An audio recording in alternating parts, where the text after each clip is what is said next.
Sëriñ Tuubaa Cheikh Ahmadul Xadim radiyallahu anhu wax na ne ku ko dundal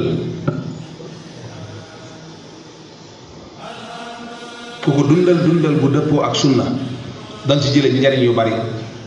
Sëriñ Tuubaa nee na mawliduhu muazzam mubaarakun muhtaram ta'zimuhu yanxatimu ala sawi taqaddumi.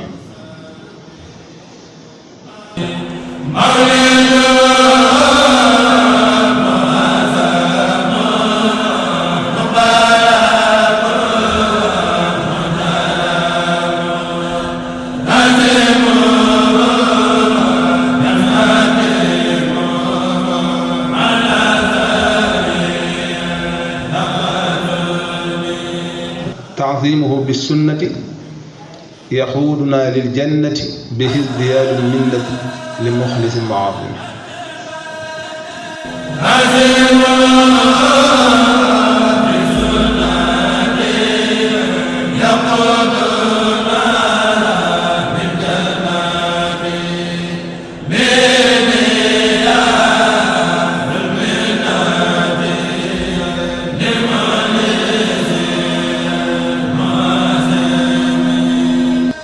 فمن يعصم مولد نبينا باب الهدى فلا يحاسب خدا فاعترمه وعظمه.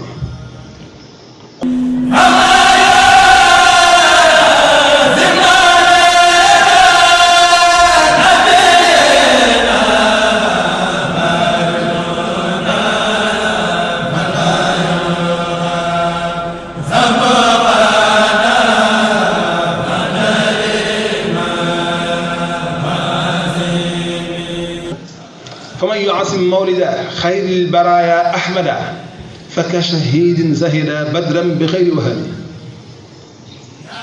képp koo xam ne màggal na guddi gi sallallahu alayhi wa sallam gane woon adduna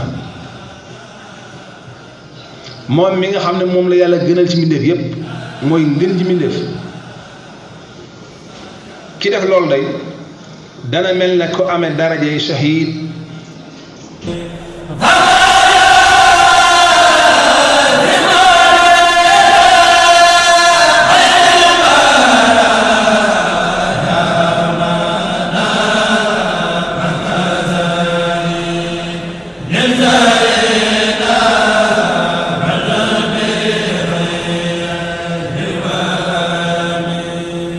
فكل من أنفق في مولده المصرف مالا بخير صرف ولا بقدر درهم فإنه كمن حضر يوم حنين وصبر ويوم بدر ونصر الخير ولا المفهم.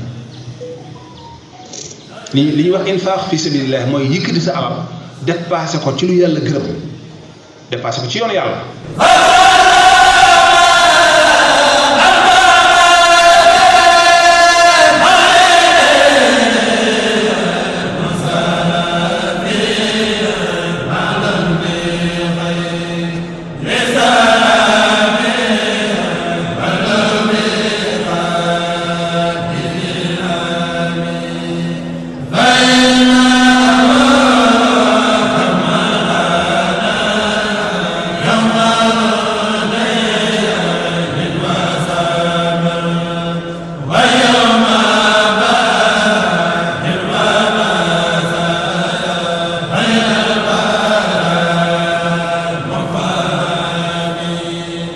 bu ci nekk ab jullit mën na ko am ci guddi gàmm gàmm daa bari tuyaaba